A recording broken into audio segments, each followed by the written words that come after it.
আমার দরজার চাবি ঘোরানোর শব্দটা যেন কানে তলার মতো বিঁধল। যারা যখন ঘরে ঢুকলো তার মুখে ছিল এক অহংকারী আর তৃপ্তির হাসি। আমার বুকটা ধক করে উঠল। নিশ্চয়ই ভালো কিছু হবে না। তোর কপাল ভালো, তুই আরও কিছুদিন বেঁচে থাকার সুযোগ পাচ্ছিস, সে অবজ্ঞার সাথে বলল এবং একগাদা পোশাক বিছানায় ছুঁড়ে দিল। তোর বিয়ে ঠিক হয়ে গেছে। আমি ভাবলাম তোর হয়তো ভাগ্যহীন নেকড়েকে ভয় দেখিয়ে তারা রাজি করিয়েছে আমাকে নিতে। আমি মনে মনে একটু স্বস্তি পেলাম এই ভেবে যে অন্তত আমাকে মরতে হচ্ছে না। কিন্তু যারা যখন পাত্রের নাম বলল আমার পায়ের নিচ থেকে মাটি সরে গেল। তুই আলফা গার্ডিয়ানকে বিয়ে করবি, যারা বিজয়ের সুরে ঘোষণা করলো। আতঙ্কে আমার সারা শরীর কাঁপতে শুরু করলো। আমি কম্বলটা খামচে ধরলাম। এটা হতে পারে না, লোকটা এক নিষ্ঠুর খুনি। তার চেয়ে আমার মরে যাওয়া ভালো ছিল। আমার ফ্যাকাশে মুখ দেখে যারা হো হো করে হেসে উঠল। হ্যাঁ রে, তুই একমাত্র মেয়ে যাকে বিয়ে করতে সে রাজি হয়েছে। সে আমাকে বিছানা থেকে টেনে দাঁড় করালো। ওঠ হবু কনে, আজ তোর ভাগ্যের দিন, সে বিদ্রূপ করে বলল। আমি যারার হাত শক্ত করে চেপে ধরলাম। যারা, সে যদি জানতে পারে যে আমাকে আগে থেকেই অন্য কারো দ্বারা মার্ক, তবে সে আমাকে মেরে ফেলবে। আমি মিনতি করলাম, আরে না, সে তোকে মার্ক করবে না, কারণ তার আগে একজন মার্ক সঙ্গী আছে। কে জানে সেই মেয়েটার কি হয়েছে। তুই বরং এই নাটকটা উপভোগ কর। যারা আমার মুখের ওপর হাসল। আর যদি সে জানতেও পারে, তবে সে তোকে অত্যাচার করে মারার আগেই তুই নিজেই বিষ খেয়ে মরে যাস। যারা জোর করে আমার চুল বাঁধল এবং তাদের আনা সে জাঁকজমকপূর্ণ পোশাকটি পরতে বাধ্য করলো। যখন শ্বাস শেষ হলো, আমি আয়নায় নিজেকে চিনতে পারছিলাম না। এই আটশাট রেশমি পোশাক আর গলার কাছে উঁচু কারুকাজ করা কলার, সব কিছুই আমার স্বভাবের বিপরীত ছিল। আমি সবসময় সাধারণ পোশাক পরতে পছন্দ করতাম, কিন্তু এখন আমার নিজের ওপর কোনো নিয়ন্ত্রণ নেই। আমি ঘর থেকে বেরিয়ে সূর্যের আলো দেখে একটু শান্তি পেলাম, যদিও মনে হচ্ছিল আমি নিজের শেষকৃত্যে যাচ্ছি। অনুষ্ঠানের পথে আমার বন্ধু লিওনের সাথে দেখা হলো। সে আমার কানে কানে ফিসফিস করে বলল, অ্যাভেরি, তুই কি নিশ্চিত যে তুই এটা করতে চাস? লিয়ানই ছিল একমাত্র ব্যক্তি যে আমার নেকড়ে সত্তা নেই বলে কখনো আমাকে ঘৃণা করেনি। আমি তাকে জড়িয়ে ধরলাম। আমি চাইলেও তাকে সব বলতে পারতাম না, কারণ তার জীবন বিপন্ন হতে পারে। আমরা যখন এগিয়ে যাচ্ছি, হঠাৎ এক পরিচিত মানুষ আমার পথ আগলে দাঁড়ালো। তাকে দেখে আমার বুকটা ব্যথায় টনটন করে উঠল। রায়ান। একদিন তাকে কতই না ভালোবেসেছিলাম। রায়ান ঘৃণার দৃষ্টিতে আমার দিকে তাকিয়ে বলল, এত তাড়াতাড়ি বদলে গেলে আবিরি। অন্য এক আলফার গলায় ঝুলে পড়তে তোর একটুও সময় লাগলো না? আমার ভেতরে রাগে আগুন জ্বলে উঠল। যে মানুষটা আমাকে ধোঁকা দিল, সে আজ আমাকে বিশ্বস্ততা নিয়ে কথা বলছে। বিশ্বস্ততা নিয়ে তো তুমি ভালো জানো রায়ান। সরি, বিশ্বাসঘাতকতা নিয়ে তো তুমি ভালো জানো রায়ান। আমি কড়া গলায় জবাব দিলাম। আমার বিশ্বাস ভুল মানুষের উপর ছিল। যারা নাক সিটকে বলল, ওর এই মাসুম চেহারায় ভুলো না রায়ান, ও কোনো অসহায় শিকার নয়। ও তো তোমার ওপর প্রতিশোধ নিতে এতটাই মরিয়া ছিল যে অন্য কাউকে দিয়ে নিজের মার্ক করিয়েছে। কি? রায়ান গর্জনের মতো চিৎকার করে আমার দিকে তেড়ে এলো। আমি পালানোর আগেই সে আমার পোশাকের কলার ধরে সজোরে টান দিল। আলফার উত্তরাধিকারীর শক্তির কাছে সেই রেশমি পোশাক ছিঁড়ে আমার কলার বন পর্যন্ত উন্মুক্ত হয়ে গেল। আমার ঘাড় দেখা যাচ্ছিল। দাঁড়াও, দাগটা কোথায় গেল? রায়ান অবাক হয়ে প্রশ্ন করলো। এত তাড়াতাড়ি সেরে গেল? যারাও অবাক হয়ে আমার ঘাড় আর ও শক্ত করে চেপে ধরলো দাগটা খোঁজার জন্য। হঠাৎ যারা আর রায়ানের হাতের বাঁধন আলগা হয়ে গেল। আমি মাথা তুলে তাকালাম। সূর্যের আলোয় এক দীর্ঘদেহী কালো আবক আমাদের সামনে দাঁড়িয়ে আছে। তার ব্যক্তিত্ব আর তেজ চারপাশে স্তব্ধ করে দিচ্ছিল। লোকটাকে কেমন যেন পরিচিত মনে হচ্ছে। সে এক ধাক্কায় রায়ান আর জারাকে দূরে সরিয়ে দিল। আমি তার সুন্দর আর রাজকীয় চেহারার দিকে তাকিয়ে স্তব্ধ হয়ে রইলাম। আমি তাকে ধন্যবাদ দিতে যাব চাইলাম আপনাকে কিন্তু লোকটি আমাকে কথা শেষ করতে দিল না। তার চোখ সরু হয়ে এলো। সে গম্ভীর গলায় বলল, তাহলে তুমিই আমার পছন্দ করা কনে। তার চোখের চাহনি তীক্ষ্ণ হয়ে উঠল। কিন্তু আমি কেন শুনলাম যে তোমাকে কেউ মার্ক করেছে? সুদর্শন আলফাটি এগিয়ে এলো। তার তীক্ষ্ণ নজর আমার ঘাড়ের উপর স্থির। তার চোখের চাহনি যেন তলোয়ারের মতো আমার চামড়া ভেদ করে ভেতরে ঢুকে যাচ্ছিল। তার উপস্থিতিতে চারপাশের বাতাস যেন ভারী হয়ে উঠল। তার এক পলকে চাহনি আমাকে সে জায়গাতেই স্থির করে দিল। সর্বনাশ! আমার ষষ্ঠ ইন্দ্রিয় চিৎকার করে বলছিল, এখান থেকে পালাও। এই হিংস্র শিকারীর নজর এড়িয়ে চলো। আমি আলফা গার্ডিয়ানের সামনে এক অসহায় শিকারের মতো দাঁড়িয়েছিলাম। আমি আমার ছেঁড়া পোশাকের কলারটা টেনে ঘাড় ঢাকার চেষ্টা করলাম। হাতের চাপে পোশাকের পুঁতিগুলো সুতো ছেড়ে মাটিতে পড়ে এদিক ওদিক গড়িয়ে গেল। রেশমি কাপড়টা আমার অবশ আঙ্গুল গলে নিচে নেমে গেলেও আর আমার ঘাড়ের চামড়া পুরোপুরি উন্মুক্ত হয়ে পড়ল। আমাকে দেখতে দাও। এটা কোনো অনুরোধ ছিল না। তার গলার স্বরে বোঝা যাচ্ছিল সে আদেশ দিতে অভ্যস্ত এবং সবাই তা মানতে বাধ্য। মুহূর্তের মধ্যে সে আমার খুব কাছে চলে এলো। আমাদের মধ্যে মাত্র কয়েক ইঞ্চি দূরত্ব। কিছুই হয়নি, আমি প্রতিবাদ করলাম এবং তার থেকে ঘুরে যাওয়ার চেষ্টা করলাম। হাত দিয়ে আমার সেই খোলা জায়গাটা ঢাকার চেষ্টা করছিলাম। হাত সরাও এবং প্রমাণ করো। গার্ডিয়ানের আদেশে চাবুকের মতো আমার গায়ে লাগলো। আমি কিছু বুঝে ওঠার আগে আমার হাতটা নেমে গেল। তার আদেশ মানার এক অদ্ভুত ক্ষমতা আছে যা আমাকে একই সাথে মুগ্ধ এবং আতঙ্কিত করছিল। বেশ কিছুক্ষণ আমরা এভাবেই দাঁড়িয়ে রইলাম। মেঘলা আকাশের মতো কালচে রঙের চোখ দিয়ে সে আমার ঘাড়ের দিকে তাকিয়ে রইল। আমার হৃৎপিণ্ড এত জোরে ধড়ফড় করছিল যে আমি নিশ্চিত সে আমার ঘাড়ের ধমনীর লাফালাফি দেখতে পাচ্ছিল। গার্ডিয়ান আরও কাছে এগিয়ে এলো। সে এক দীর্ঘশ্বাস নিল, যেন সে আমার শরীরের গন্ধ নেওয়ার চেষ্টা করছে। ওর ঘাড় একদম পরিষ্কার, আলফা। যারা স্বস্তির স্বরে বলল, ওর শরীরে কোনো চিহ্ন নেই। আপনি যা শুনেছেন তা নিশ্চয়ই কোনো ভুল বোঝাবুঝি। আমি একটা স্বস্তির নিঃশ্বাস ফেললাম। যদিও আমি জানতাম ডাক্তার সেরে গেছে, তবু মনে হচ্ছিল আলফা গার্ডিয়ান যেন আমার শরীরের ভেতরটা দেখতে পাচ্ছেন। গার্ডিয়ান তার নজর আমার ঘাড় থেকে সরিয়ে আমার মুখের দিকে তাকালো। তার চোখে যেন এক চাপা আবেগ খেলা করছিল। তার ঘন ব্রু কুঁচকে গেল হতাশায়। আমার মনে হলো সে যেন অন্য কিছু আশা করেছিল, আরও বড় কিছু। সে আর কি চায়? সে অখুশি মনে আমার দিকে তাকিয়ে রইল। তার মন পড়া অসম্ভব। আমি ভাবছিলাম, যে মানুষটা এত গভীর আর ভয়ানক, তাকে আমি বিয়ে করব কিভাবে? অবশেষে গার্ডিয়ান সেই তীক্ষ্ণ চাহনি সরালেন। তিনি যারার দিকে তাকিয়ে আমার দিকে ইঙ্গিত করলেন। তুমি আমাকে বোঝাতে চেয়েছিলে এখানে এমন এক নারী আছে যে আমার লোনা বা স্ত্রী হওয়ার যোগ্য। তার বদলে তুমি আমার সামনে একে নিয়ে এসেছো। সে বিদ্রুপের সাথে আমাকে আপাতমস্তক দেখল। লজ্জায় আমার গাল লাল হয়ে উঠল। আমি তো এসব চাইনি। আমি যদি পারতাম তবে মাটির সাথে মিশে যেতাম। গার্ডিয়ান অবজ্ঞার সাথে বলতে লাগলো, আমি আমাদের চুক্তি সম্মান করতে এসেছি, কিন্তু সিলভার মুন প্যাক আমাকে যা উপহার দিচ্ছে তা হলো সাজগোজ করা কিছু নাটকীয় মহিলা। তার এই অপমানজনক কথাগুলো আশেপাশে সবাই শুনতে পাচ্ছিল। গার্ডিয়ান আসার পর থেকে ভিড় আরও বেড়েছে। কেউ তার স্ত্রী হতে না চাইলেও সবাই দেখতে এসেছিল তিনি কাকে বেছে নেন।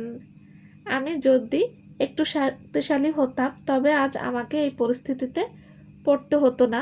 আমি মাথা নিচু করে দাঁড়িয়ে রইলাম, কিন্তু শুধু আমি অপমানিত বোধ করিনি। ও কেন ওকে বিয়ে করছে রায়ান জারার কাছে জানতে চাইল। গার্ডিয়ান গম্ভীর গলার তুলনায় রায়ানের গলা অনেক বেশি অপরিপক্ক আর আবেগপূর্ণ মনে হচ্ছিল। এটা আলফা গার্ডিয়ানের ইচ্ছে সে আবেরিকে বিয়ে করবে কি না। যারা বিদ্রুপের সাথে বলল, আমি নিশ্চিত সে সঠিক সিদ্ধান্ত নেবে। যারা রায়ানের হাত ধরে চলে যাওয়ার সময় ইচ্ছাকৃতভাবে তার কাঁধ দিয়ে আমার পিঠে ধাক্কা দিল।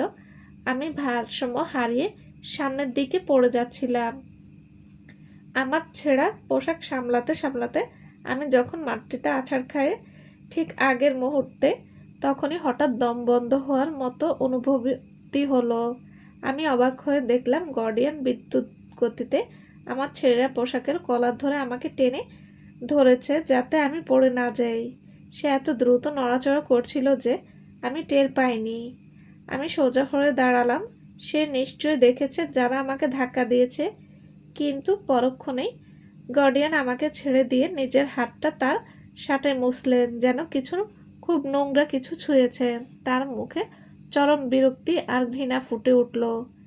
যারা হাসছিল, কিন্তু গার্ডিয়ান তার দিকে তাকাতেই সে চুপ হয়ে গেল। লজ্জায় অপমানে আমার গলা বুঝে এলো। আমি তাকে একটা ধন্যবাদ দিতে চাইছিলাম, কিন্তু তার ব্যবহার দেখে তা মুখেই আটকে গেল। সে আমাকে এভাবে আবর্জনার মতো দেখতে পারে না। আপনি যদি আমাকে এতটাই ঘৃণা করেন তবে অন্য কোনো মেয়ে খুঁজে নিতে পারেন, আমি রাগের মাথায় বলে ফেললাম। তা করলে ভালো হতো, গার্ডিয়ান গর্জে উঠলেন। যদি তারা সবাই তোমার বোন জারার মতো হয়। তার কথা শুনে জারার মুখ কালো হয়ে গেল।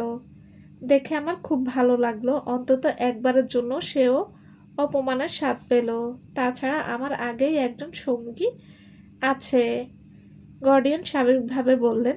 তাই আমার পছন্দের মানদণ্ড খুবই নিচু। এতই নিচু যে আমার মনে হয় তোমার মতো একজনই সেই মানদণ্ড সহজেই পূরণ করতে পারবে। আপনি আমার সম্পর্কে কিছুই জানেন না। আমি কান্না চেপে বললাম, আমি যতটুকু জানার দরকার ততটুকু জানি। সে শীতল গলায় বলল, অনেক হয়েছে। গার্ডিয়ান ঘড়ি দেখলেন। আমি অনেক সময় নষ্ট করেছি, আমার কাজ আছে। সে আমার দিকে এগিয়ে এলো। তৈরি হও, এখনই আমার সাথে চলো। সে আমাকে আদেশ দিল। আমি পিছিয়ে গেলাম। আমি এখনো তৈরি নই। আমার গলা আতঙ্কে কাঁপছিল। সবকিছু খুব দ্রুত ঘটছে। আমি এই লোকটা সম্পর্কে কিছুই জানি না, শুধু জানি সে একজন খুনি। আমার বাচ্চার প্রবৃত্তি চিৎকার করে বলছিল, এখান থেকে পালাও। কিন্তু গার্ডিয়ান যখন আমার হাতের কবজি শক্ত করে ধরলো, মনে হলো কোনো কামারশলায় আমার হাত আটকে গেছে। তার স্পর্শে আমার শরীরে যেন বিদ্যুতের ঝিলিক বয়ে গেল। আমি সর্বশক্তি দিয়ে নিজের হাত ছাড়িয়ে নিলাম এবং তাকে ধাক্কা দিয়ে চিৎকার করে, আমি আপনাকে বিয়ে করব না। আমি আপনাকে বিয়ে করব না। আমার গলার স্বর চারিদিকে ছড়িয়ে পড়ল। ভিড়ে দাঁড়িয়ে থাকা মানুষের মাঝ থেকে এক অস্পষ্ট ধ্বনি শোনা গেল। আমি গার্ডিয়ানকে ধাক্কা দিলাম, কিন্তু তাতে কোনো লাভ হলো না। মনে হলো যেন একটা পাথরের দেয়ালে ধাক্কা দিচ্ছি। সে একটু নড়ল না, কিন্তু আমার হাতটা রুক্ষভাবে ছেড়ে দিল। আমি অবাধ্য দৃষ্টিতে তার দিকে তাকিয়ে রইলাম। এক সেকেন্ডের জন্য মনে হলো তার ঠোঁটের কোণে একটু কেঁপে উঠল, যেন সে হাসতে চাইছে।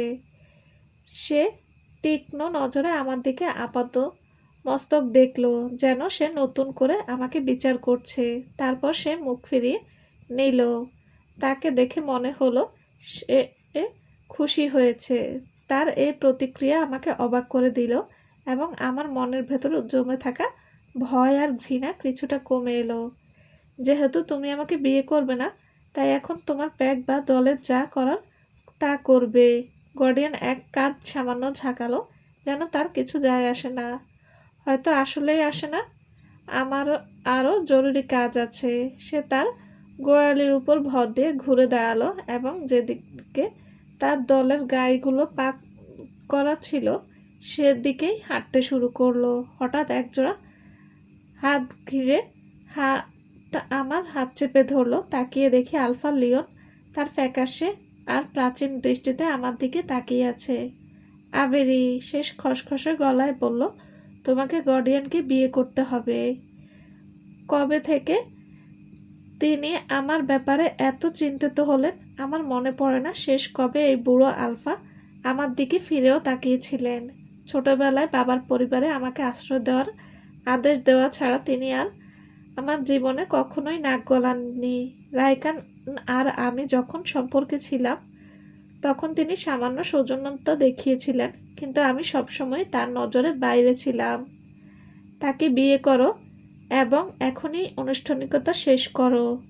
লিওনের আঙ্গুলের চাপে আমার চামড়া লাল হয়ে পড়েছিল। আমাদের নাইট ওলফ প্যাকের সমর্থন খুব প্রয়োজন। তাহলে এখন আমাকে এই প্যাককে বাঁচাতে হবে, যারা কোনোদিন আমি মরলাম কি বাঁচলাম তা নিয়ে মাথা ঘামায়নি। যখন ওরা জানলো আমার নেকড়ে সত্তা নেই, তখন থেকে তারা আমাকে আবর্জনার মতো করতো। আপনি চান আমি ওই লোকটাকে বিয়ে করি? আপনার জন্য। আমি গার্ডিয়ানের দিকে ইশারা করলাম। সে শুনতে পাচ্ছে কিনা তা নিয়ে আমার কোনো পরোয়া ছিল না। আপনি আমার আলফা হতে পারেন, কিন্তু আপনার জন্য আমি এই আত্মত্যাগ করতে বাধ্য নই। আশেপাশের ভিড় গুঞ্জন শুরু হলো। আমার এই ধৃষ্টতা দেখে সবাই অবাক। আমি দেখলাম ভিড়ের মধ্যে লিওন একমাত্র ব্যক্তি যে মাথা নেড়ে আমার কথায় সায় দিচ্ছে। আলফা লিওনের চোখগুলো পাথরের মতো শক্ত হয়ে গেল। সে তার গলার স্বর নামিয়ে আনলো, কিন্তু তার প্রতিটি শব্দের পেছনে থাকা হুমকি আমি স্পষ্ট শুনতে পেলাম।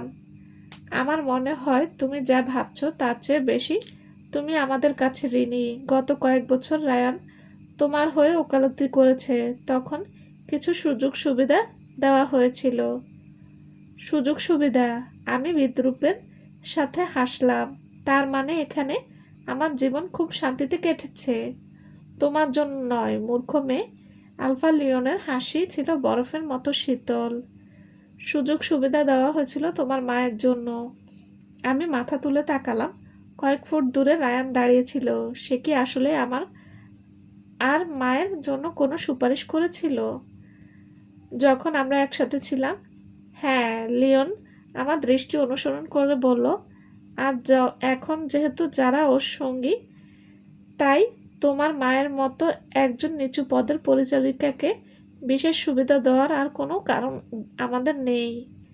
আমার মা অনেক বছর আগে থেকেই ওমেগা দাসের স্তরে কাজ করছে। ছোটবেলা থেকেই আমাকে তার থেকে দূরে রাখা হয়েছে। আমার বন্ধু লিলিয়ান সুযোগ পেলে মাঝে মাঝে মায়ের খবর এনে দিত। আমি জানতাম না যে রায়ান আড়ালে মায়ের জীবনটা একটু সহজ করার চেষ্টা করেছিল। এখন আলফা লিওনের হুমকি একদম পরিষ্কার। আমি যদি গার্ডিয়ানকে বিয়ে না করি তবে তিনি আমার মায়ের উপর প্রতিশোধ নেবেন। মনে মনে নিজের কাছে প্রতিজ্ঞা করলাম, একবার যদি আমার বিয়ে হয়ে যায় আমি আমার মাকে এখান থেকে বের করে নাইট ওলফ প্যাকে নিয়ে যাব। লিওনের মতো দাথিন বুড়োদের হুমকি আমার মাকে আর সহ্য করতে হবে না। রাগে আমার চোখে জল এসে পড়ল। আমার ভাগ্যে যাই ঘটুক না কেন, আমি আমার প্রিয় মানুষদের ক্ষতি হতে দেব না। আপনার উপর অভিশাপ পড়ুক। আমি লিওনের পায়ের কাছে থুতু ফেলে গার্ডিয়ানের পেছনে দৌড়ে গেলাম। নাইট ওলফ আলফা গিডিয়ান আমার দিকে খুব একটা ফিরেও তাকালো না। যখন আমি তার পাশে গিয়ে দাঁড়ালাম, গাড়ির কাছে পৌঁছানোর পর সে দরজা খুলে দিল এবং আমাকে ভেতরে ঢোকার ইশারা করলো। সে নিজে অন্য পাশে দিয়ে ভেতরে ঢুকলো। গাড়িটা আস্তে আস্তে চলতে শুরু করলো। পেছনে পড়ে রইল আমার সেই পুরনো ব্যাগ, যাকে আমি কোনোদিন নিজের ঘর বলে মনে করতে পারিনি। গার্ডিয়ান জানালার বাইরে তাকিয়ে রইল, আমার দিকে একবারও তাকালো না। আলফা লিওনের হুমকির কথা ভেবে আমার মাথা আর বুক তখনও যন্ত্রণায় ফেটে যাচ্ছিল।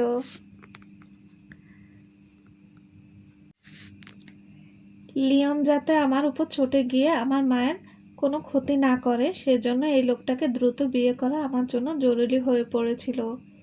বিয়েটা কি এখনই হবে? আমি খুব স্বাভাবিকভাবে কথাটা জিজ্ঞেস করার চেষ্টা করলাম। গার্ডিয়ান জট করে আমার দিকে ফিরল। সে দুর্বোধ্য দৃষ্টিতে সে আমার দিকে তাকিয়ে রইল, শান্ত কিন্তু উত্তরের অপেক্ষায়। মানে যদি তাড়াতাড়ি হতো। আমি আসলে তাকে বলতে চেয়েছিলাম যে আমার মা কি আমার সাথে থাকতে পারবে? সিলভারমুন প্যাকের থাবা থেকে মাকে মুক্ত করার পরেই আমি নিজেকে এর পালানোর পথ খুঁজতাম, কিন্তু গর্ডিয়ানকে ব্রু কুঁচকাতে দেখে আমার কথাগুলো গলাতেই আটকে গেল। সে খুব বিরক্তির সাথে মাথা নাড়ল। বিয়ে হতে এখনো অনেক দেরি, সে শীতল গলায় বলল। 1 ঘন্টা আগেও তুমি আমাকে বিয়ে করতে অস্বীকার করছিলে। নিজের সীমানার মধ্যে থাকো। আমি মাথা নিচু করে কোলের ওপর রাখা হাতের দিকে তাকিয়ে রইলাম। সে যদি মনে করে যে আমি এখনো তার সাথে লড়াই করব, তবে তার কাছে কোনো আবদার করা কঠিন হয়ে পড়বে। আমার এখন সময়ের অপেক্ষা করা উচিত এবং তার সুনজরে আসার চেষ্টা করা উচিত। ওর কি আদৌ কোনো ভালো দিক আছে? আমি ভাবছিলাম। এখন পর্যন্ত তাকে যেদিক থেকেই দেখেছি সব কিছুই খুব ধারালো, ভয়ঙ্কর এবং মস্তিষ্ক মনে করিয়ে দিল আবেদন মনেও বটে। হতাশ হয়ে একটা দীর্ঘশ্বাস ফেললাম। গর্ডিয়ানের এত কাছাকাছি থাকা আমার সব ইন্দ্রিয়কেও যেন ততস্থ করে তুলছিল। তার মুখোমুখি বসে থেকে আমার মনে হচ্ছিল আমি তার প্রতিটি নিঃশ্বাস আর নড়াচড়া অনুভব করতে পারছি। যাকে মাত্র চিনলাম, তার ব্যাপারে এত সচেতন হওয়াটা মোটেও স্বাভাবিক নয়।